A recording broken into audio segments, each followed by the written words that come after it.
Hey there, welcome back to Reddit XO, the best channel for Reddit cheating stories. Be sure to like, subscribe, and hit the bell notification for more stories like these. Now, let's get in the video. Unfaithful wife that I still have trust issues with will probably contact her AP soon despite agreeing to no contact and the consequence of divorce. We're both in our 30s at the time of writing this article. More than 3 decades had elapsed since we first met, since high school. We have 2 children who are now in their adolescent years. The majority of the previous 15 years, my wife has been a stay-at-home parent by choice, while I have worked hard in a demanding but well-paying career to provide for the needs of our family. Our family went through the horrible ordeal of losing one of our children a couple of years ago, and we were both devastated. We were in a state of shock. During this time, my wife grieved much more than I did. I tried to be a rock for her and our other children. She sought grief counseling, but found it to be of little use. As a result of our loss, she exhibited erratic behavior, and our marriage gradually started to crumble. We had a big drunken fight around 2 years ago, during which I said very hurtful things and called her names, but she didn't say anything back to me, no physical abuse. The fact that I was obtuse and immature was compounded by the fact that I did not show sorrow for my outburst, which resulted in a quiet bedroom and little contact with my friends. As a result of my circumstances, I turned to drink, which resulted in my being sad. I was really contemplating divorcing my spouse about this time last year, which was around this time.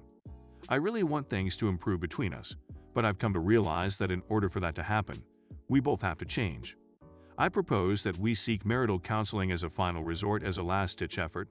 She declined, but I had IC.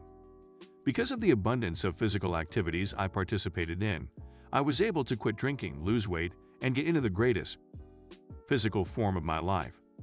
My psychological well-being, as well as my attitude toward my wife, have both improved as a result of this experience. We were both happy. We had just recently begun to have relations with one another again, and our marriage seemed to be on the mend as a result. Consequently, things were beginning to look good again until I unintentionally found her extramarital affair. It's clear that there were several red flags, but I never doubted her and felt she would never violate my confidence. In the process of snooping around, I confronted her with some of the material I had gathered from various other sources.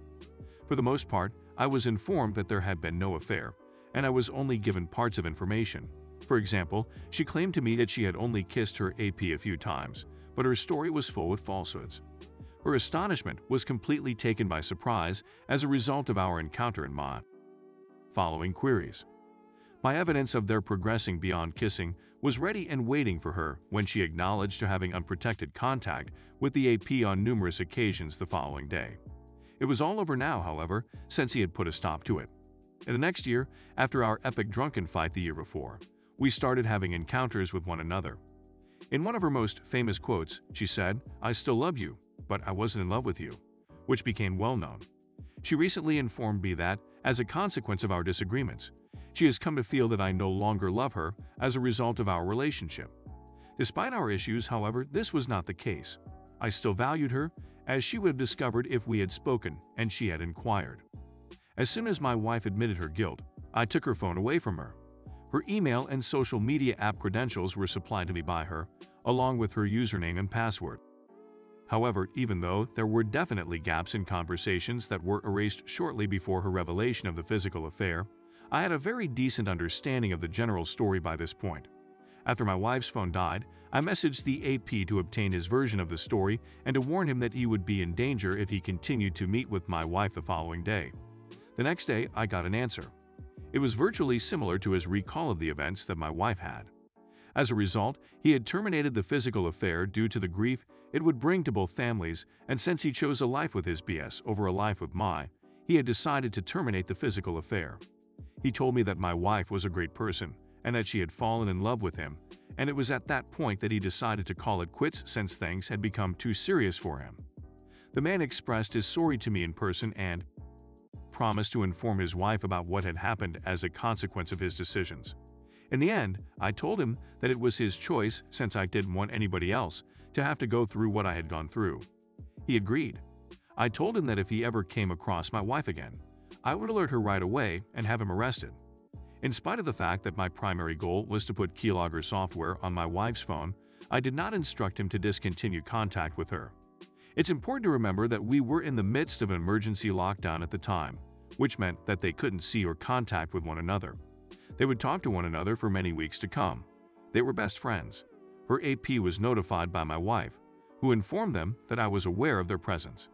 Even when I contacted him, the AP didn't get a notification that I had done so, given that they were now bickering and blaming one another for their affair.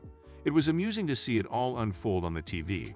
The same time that I was yelling at her for manipulating and treating me brutally in an effort to rescue our marriage or save her from being kicked out of our home, she started sending me love bombs. I was attempting to keep her from being evicted from our house at the time. Despite the fact that they were not meant to meet, she indicated her desire for them to do so in order to talk about what had occurred. She seemed to be regretful for how much her acts had harmed me, and she expressed sorrow for what she had done to cause me harm.